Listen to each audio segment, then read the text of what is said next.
The word changeling was once used to refer to an unwanted child, who the parents often believed were demons switched at birth by malicious fairies. Often, changelings would have unusual behaviors or traits, which by modern standards would be considered birth defects or handicaps, yet in the ancient mind was seen as proof of the child's inhuman origin. Often, these poor children were subjected to abuse, as a common belief was in place at the time that in order to get rid of the changeling, the parents would have to mistreat it severely so that the fairies would take the changeling back. In the modern age, such practices are rightfully resigned to the past, yet there was a disturbing case not long ago of an infamous child abuse case that would not have been out of place in the dark superstitions of the Middle Ages.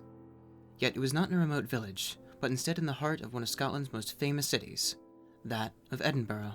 The child at the centre of this disturbing story was named Elizabeth. Having endured great hardship in her young life, mostly at the hands of her mother, the woman known as Agatha. Agatha lived alone, and had raised Elizabeth almost in complete isolation from the rest of the world, having been obsessed with collecting figurines of fairies. Agatha's home was a shrine to these figures. Almost every square inch of the 4-bedroom apartment was packed full of the impressive ornaments, and Elizabeth was confined to a small cot at the edge of a lonely room. Agatha conversed daily with the figurines, as if they were alive. Every time Elizabeth would cry, Agatha would ask the figurines to take her away, yet grew increasingly angry as her pleas seemed to fall on deaf ears. Deciding to spark the fairies into action, Agatha took to starving young Elizabeth. When this failed to cause a response, Agatha began to beat her daughter, continually asking the figurines to take her away.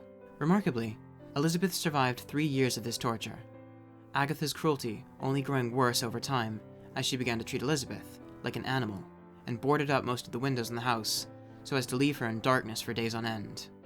One night, a frantic call came to the police, as a neighbor reported a terrible noise from Agatha's home. When police arrived, they had to resort to breaking the door down as Agatha refused to answer.